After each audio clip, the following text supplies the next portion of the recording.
페이지 194페이지입니다, 여러분들. 우리가 지금까지 배워왔던 주제들 한번 살펴보도록 합시다. 첫 번째 배웠던 주제가 1차 세계대전.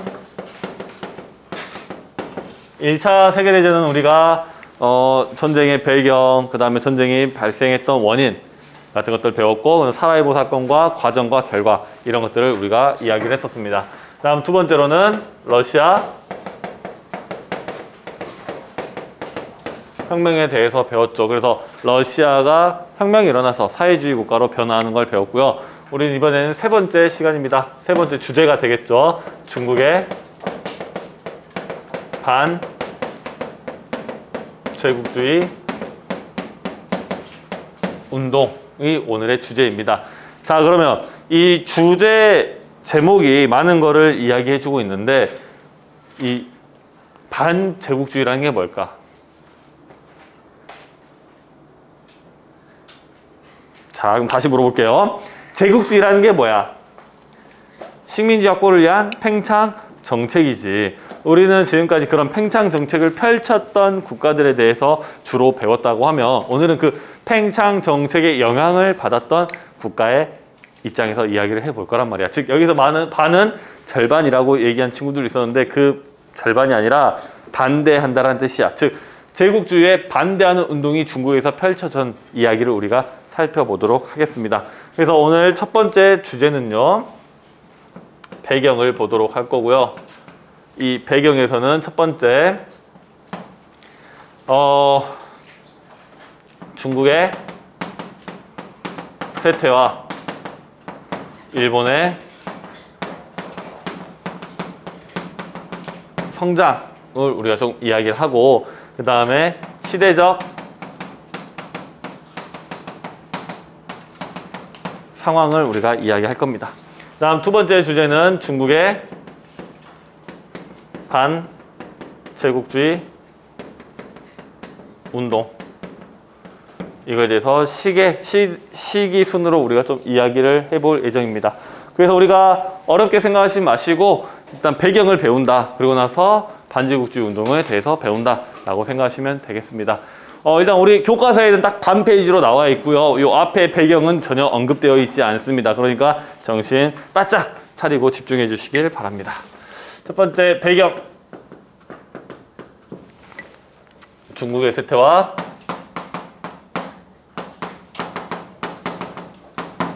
일본의 성장을 이야기해 보도록 하겠습니다. 자, 쇠퇴와 성장을 이야기했습니다. 그러면 뭐를 우리가 유추할 수 있다? 원래는 쇠퇴했던 건 원래 강했었고, 성장했던 건 원래 약했었다라고 유추할 수가 있죠. 동아시아라고 불리우는 우리 한중일 이 관계에서 역사적으로 주로 중심지 역할을 했던, 중심 국가 역할을 했던 국가는 어디입니까? 그죠, 중국이죠.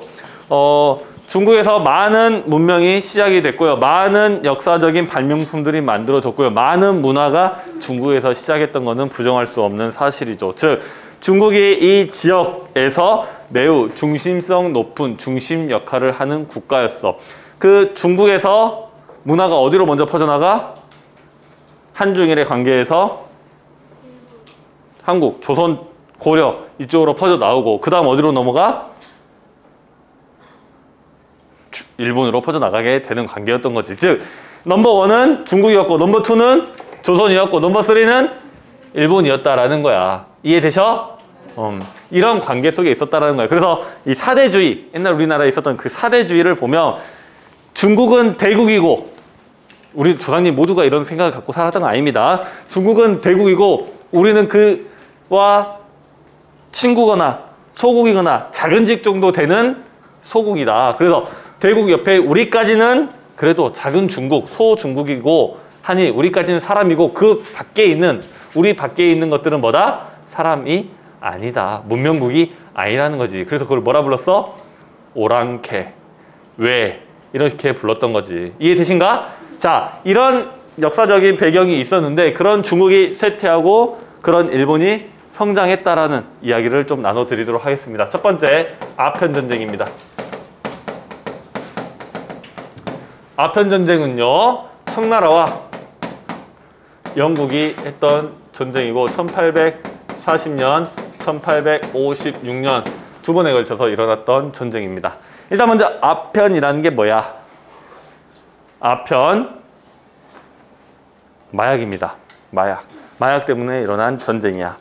자, 마약 때문에 일어난 전쟁이라고 하면 마약이 매우 핵심적인 역할을 했을 거라고 우리가 유추할 수가 있겠죠. 자, 먼저 청나라와 영국은 이제 무역 관계를 열게 됩니다. 즉, 청나라와 영국에선 서로 물건을 사고 파는 관계가 되는데, 물론 청나라 전부를 열어준 건 아니고 특정 지역에 대해서만 열어주게 되죠. 즉, 영국 상인들이 청나라에 와서 물건을 사려고 보니까 마음에 드는 게 있습니까? 뭐가 마음에 들었을까? 뭐가 마음에 들었을까? 영국 상인들이 청나라에 와서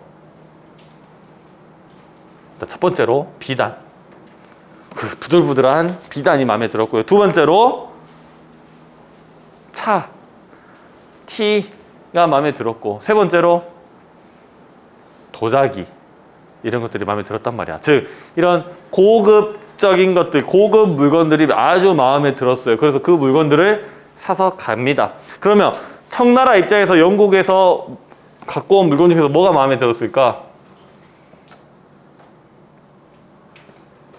마음에 든 게 없어.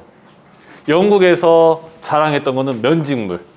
면직물을 이제 많이 판매를 했었는데, 청나라 입장에서는 그게 별로 탐이 나지 않았다는 거야. 고급 천인 비단이 있고, 더 저렴한 천은 공장에서 나온 것보다 사람들이 이렇게 짜서 만드는 게 더 싸니까 비교 자체가 안 되는 거야. 살 필요가 없는 거야. 그러면 일방적으로 영국에서만 물건을 사가고 있죠. 자, 그러면 물건을 사갈 때 뭘 줘야 되지? 돈을 줘야 돼. 뭘로 줄 거야? 영국 돈 줄 거야? 영국 돈 주면 받겠습니까? 안 받죠. 뭘 줘야 돼? 모두에게 통용되는 가치 있는 걸 줘야겠지. 어떤 것들? 금 또는 은, 이런 것들을 주게 됩니다. 시간이 지나다 보니까 영국에선 계속 적자에 나라 살림이 거덜나고 있단 말이야. 이걸 해결하려면 우리도 청나라에 뭔가를 팔아야 되겠지. 근데 청나라 사람들을 잡아다가 야, 사라 할 수는 없잖아. 물건을, 뭔가를 매혹적인 걸 만들어내야 되는데 물건을 안 팔린단 말이야. 그래서 뭘 팔기로 결심을 해? 아편, 마약을 팔기로 결심을 한다는 거야. 그래서 마약을 판매를 합니다. 마약 중독시켜요. 그래서 마약을 판매하면서 다시 이제 돈을 조금 회수를 하게 되죠. 청나라 입장에서 이걸 가만히 보고만 있을 수는 없지. 그래서 청나라 관리를 파견을 해가지고 진상조사를 하고 이 마약을 압수해서 다 불태워버려. 그럼 영국 입장에서는 자기 마약이 불타버렸네. 어떻게 해야 돼? 일반적이라면 다시 만들어? 야, 미안 사과해야 되는 거 아니야? 마약 팔아서 미안하다. 국가 차원에서 팔았는데 미안하다고 해야 되는데, 이 영국이 너 왜 우리 마약 마음대로 불태워버렸어? 책임져 라고 이야기를 하는 거지. 그러면서 아편 전쟁이 발생하게 되는 겁니다. 물론 영국 내부에서도 이 전쟁에 반대하는 목소리는 있었습니다. 어찌 마약을 판매하다 걸렸다고 해서 우리가 이런 부도덕한 전쟁을 시작할 수 있겠느냐라고 하는 여론도 있었고요. 두 번째로, 아직 청나라는 완전히 밝혀진 나라가 아니야. 베일에 쌓여있던 나라야. 얼마나 큰지, 얼마나 강력한지 정확히 알지 못한단 말이야. 근데 혹시라도 우리가 때렸는데 우리가 생각보다 훨씬 더 강력해버리면 우리가 어찌 이거를 감당할 수 있겠느냐 하면서 약간의 반대 여론도 있었지만 강경하게 대응하기로 해서 전쟁이 일어났고요. 청나라는 생각보다 약했습니다. 너무 쉽게 영국에게 정복을 당해버리죠. 그래서 이제 두 번의 전쟁을 통해서 청나라는 완전히 쇠퇴하게 되고요. 이 쇠퇴한 것보다 더 큰 손실은 뭐였냐? 뭐라고 소문이 나버려? 아니죠. 청나라 등치만 컸지 약하다. 자, 허접이야 라고 이제 소문이 나게 된다는 거지. 자, 이제 두 번째, 청일전쟁을 벌어지게 됩니다. 청나라와 일본.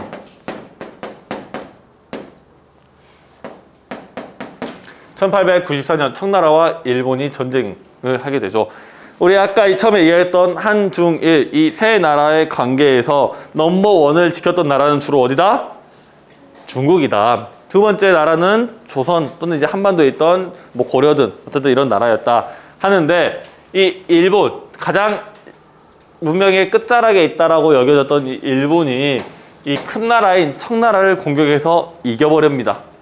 일본이 이렇게 될 수 있었던 이유는 뭐냐? 더 빠르게, 더 먼저 서양 문물을 받아들이고 근대화를 시작을 했고 서구식, 신식 무기로 무장을 했기 때문에 성공할 수 있다는 거야. 그래서 일본이 청나라를 박살내면서 청나라는 완전히 쇠퇴하고요.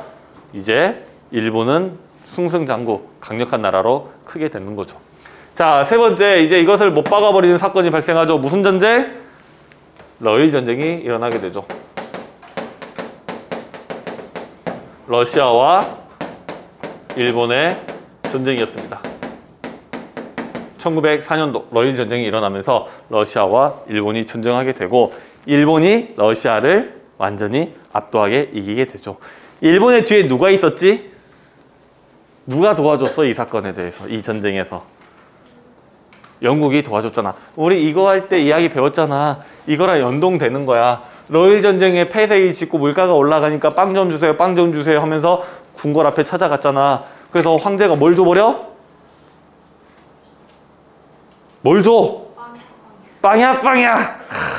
여러분들 머릿속에 남아있을 줄 알았습니다. 본인 입으로 말하기 참 민망하죠? 근데 빵이야, 빵이야. 무력 진압, 총을 쏴버리면서 무력 진압을 해. 이 사건 우리 뭐라 불렀어? 피해 일요일 사건이라고 불렀던 거 기억하시죠? 그거 연동되는 거야. 그래서 영국이 도와줬죠. 그래서 영국은 이제 일본을 아시아의 파트너, 그래 네가 이 지역 넘버원 해라 라고 인정을 하게 되죠. 그러면서 일본과 영국은 동맹을 맺게 되고요.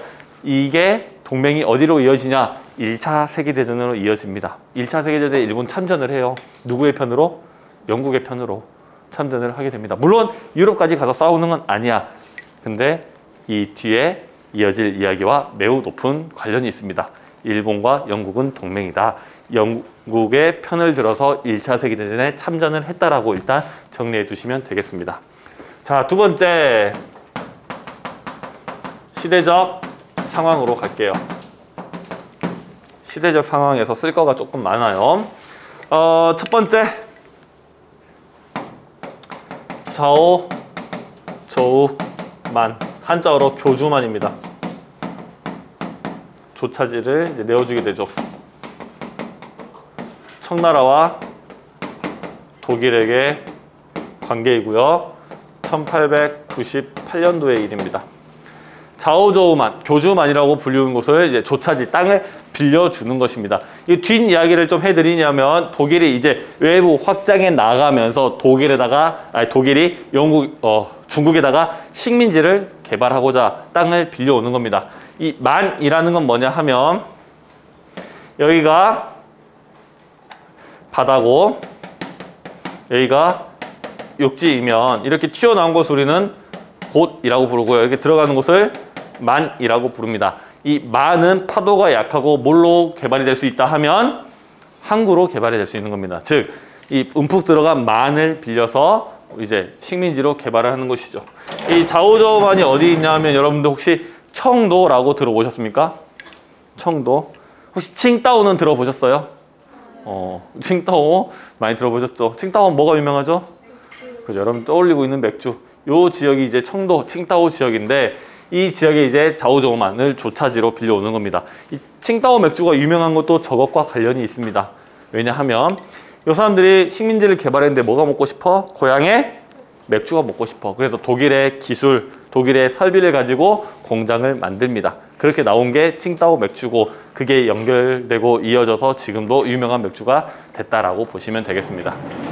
자, 어쨌든 저 좌우조우만의 조차지로 청나라의 독일군이 들어오게 됩니다. 이게 매우 중요한 사건이 되죠.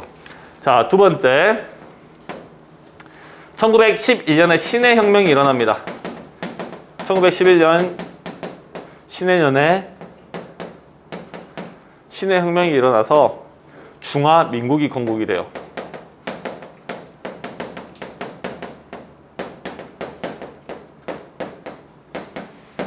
(1912년) 중화민국이 건국됩니다. 중국 역사상 최초의 공화국입니다. 중국 역사상 최초의 공화국이고요. 이 중화민국이 건국되는데 청나라를 완전히 무너뜨리진 못합니다. 그런데 이제 이 중화민국의 군사력, 즉 혁명군의 군사력으로는 청나라를 무너뜨리기가 어렵죠. 그래서 이제 군사적인 충돌이 일어나려고 하는데 이 청나라의 2인자, 총리 대신이었던 유안 스카이를 청나라의 황제가 저 혁명군을 진압하라고 군대를 보냅니다.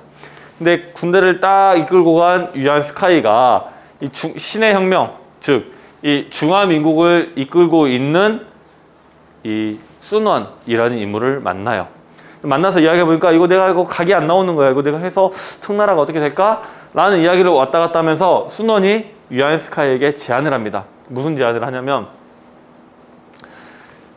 너가 청나라 황제를 무너뜨리면, 청나라를 완전히 무너뜨리면 우리가 너에게 이 중화민국의 대총통 자리를 주겠다. 이 대총통은 넘버 1 자리입니다.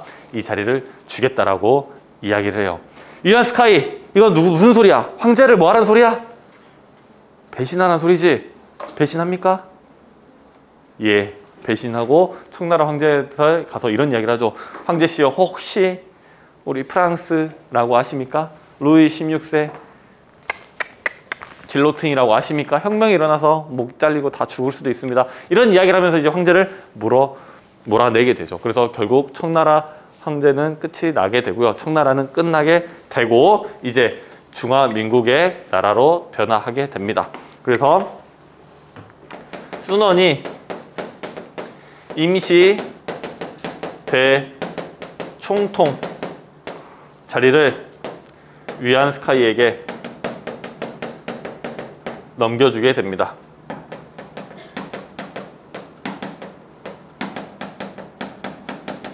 유안 스카이에게 넘어가게 된다라는 거. 이 순원은 이 신의 혁명을 이끌었던 사람으로 보시면 되고 유안 스카이는 청나라의 총리 대신이었던 사람으로 보시면 되겠습니다. 자, 그런 와중에 1차 세계대전이 발발을 하죠.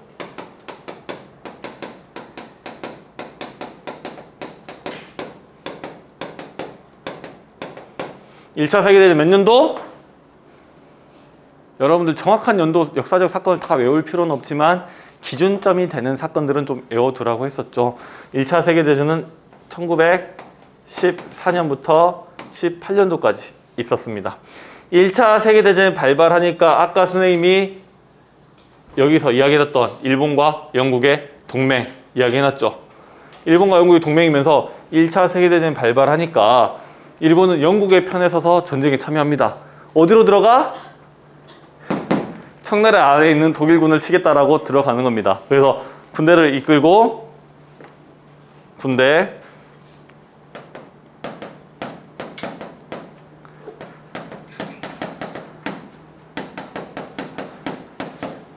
일본군이 중국에 주둔하게 되는 거야. 즉 독일을 치겠다는 명분으로 중국의 군대를 이끌고 들어오게 된다는 거죠. 자, 일본군이 들어와서 뭘 요구를 하냐?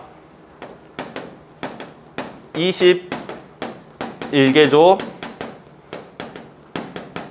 요구를 하게 됩니다. 이 21개조 요구가 하나같이 다 주옥 같은데 몇 가지만 안내를 드릴게요. 자, 독일이 가졌던 저 좌우조우만 뿐만 아니라 이 청도 지역에 대한 이 권리를 모두가 일본이 가져갈 수 있도록 해달라. 두 번째, 일본인 고문을 두고 니네가 무언 중요한 결정을 할 때 그 고문과 상의해서 결정을 해라. 광산과 철도의 부설권과 운영권을 주어라. 그 다음에 해마다 나한테 무기를 좀 사가라. 무기 사가기 싫으면 니네 나라에 공장을 짓고 원료를 나에게 사가라 라고 하는 내용들이 줄줄이 있습니다. 쉽게 한마디로 요구하면 너 내 뭐가 되라는 거야? 호구가 되라는 거야. 호구가. 받아들여? 이거 받아들여 줄 거야? 너 그냥 돈 다 내놓으라는데 다 줄 거야? 이런 친구가 있습니다. 어쨌든 받아들이기 어려운 조건이었지만 이거를 수용합니다. 유안 스카이가 수용을 해줘요. 1915년도의 일입니다. 이렇게 수용할 수밖에 없었던 이유는 뭐냐? 나라에 힘이 없었기 때문이죠. 군대가 들어와 있으니까. 자, 그래서 유안 스카이는 나라를 팔아먹었다는 이야기를 듣죠. 첫 번째, 황제를 배신하고 두 번째, 나라를 팔아먹고 이런 평가를 받기도 합니다. 그 다음에 이 위안스카이가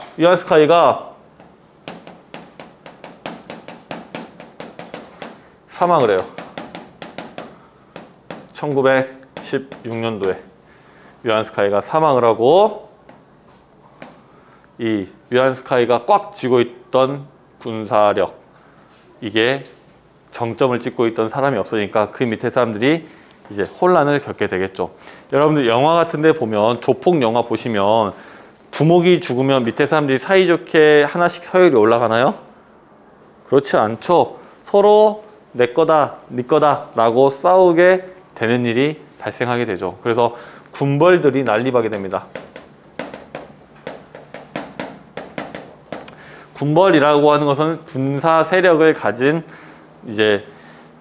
군사력을 가진 세력을 이야기하는데, 이것들이 마구잡이로 생겨났다라는 거야. 지역마다 이제 자기들이 군대를 가지고 이제 차지하는 것들이 나타났다는 거죠. 여러분들 5호 16구 배우셨죠? 그런 것처럼 각각의 나라들이 나타나는데, 이 나라들이라보다는 여기서는 삼국지와 가깝습니다. 나라가 있는데 그 밑에 군대를 가지고 자기들이 지역을 통치하고 지배하는 세력들이 나타났다라고 보시면 되겠습니다. 여기까지 오셨죠? 자, 그럼 지금 이 두 개의 상황을 봤을 때 어때? 지금 중국 상황이 난잡하죠? 혼란스럽고. 이런 상황 속에서 이제 중국의 반제국주의 운동이 펼쳐지게 됩니다.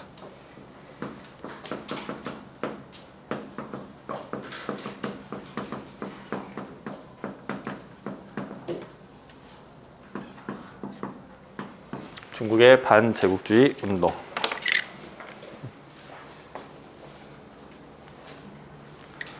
자, 첫 번째로 일단 먼저 보시면 1차 세계대전이 종전됩니다. 1차 세계대전이 종전이 되죠. 1차 세계대전 종전은 1918년 11월 달이었죠. 자, 그러고 나서 1919년 1월 달에 무슨 일이 벌어지냐? 파리 강화회의가 이루어지게 되고, 여기서 중국은 21기 요구에 철폐를 요구하지만 받아들여지지 않죠. 왜냐? 일본은 승전국이니까 당연히 승전국의 이익을 우선시하지 아무것도 힘없는 나라의 이익을 우선시해주지 않습니다. 그래서 그것들이 이루어지지 않자 무슨 일을 벌이냐? 5, 4 운동을 펼치게 됩니다. 1919년도에 펼쳐진 일이에요.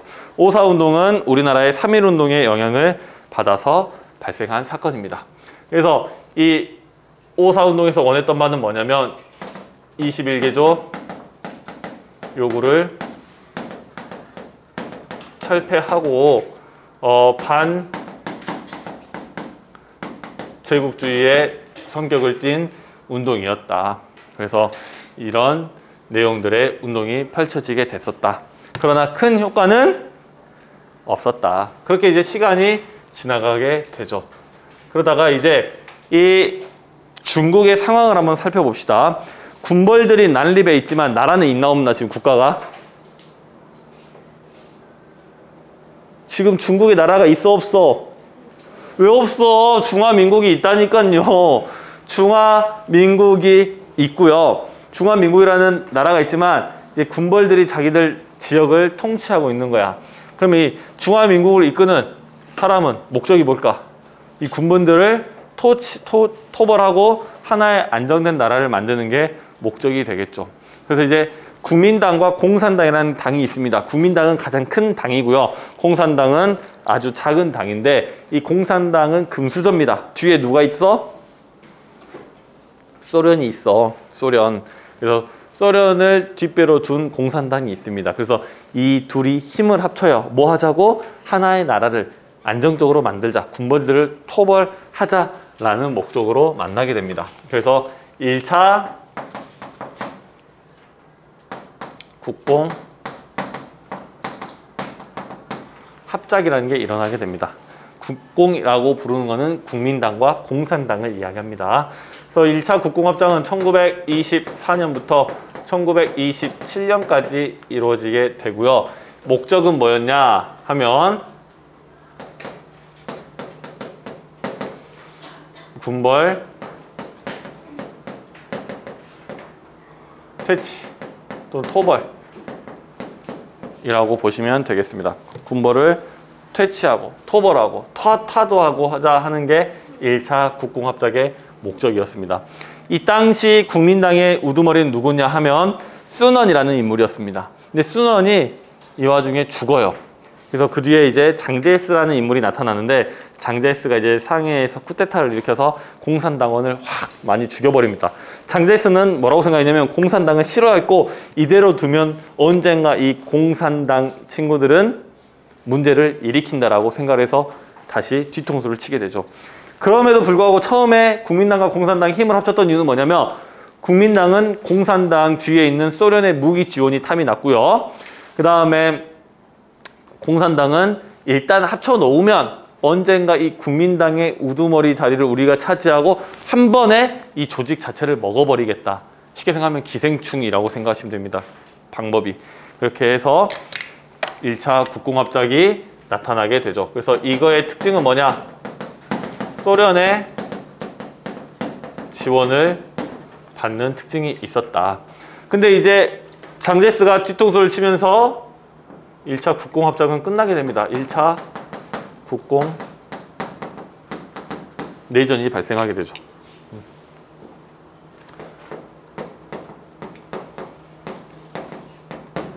1927년부터 1937년까지 국공내전이 발생하게 되는데 이 국공내전 중에 국민당은 공산당을 토벌하기 위해서 아주 샅샅들이 이제 민간인까지 이제 어느 정도 피해를 주게 되죠. 그러면서 이 국민당의 민심과 인심이 매우 좋지 않게 변하게 되는 계기가 되기도 합니다.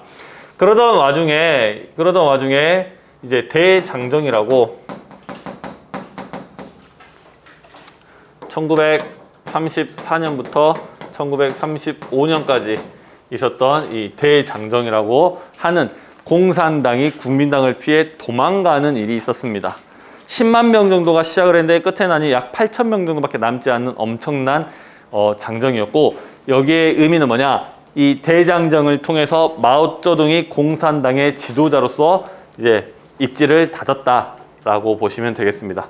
이렇게 국공내정이 계속되는 와중에 중일전쟁이 터집니다. 중일전쟁.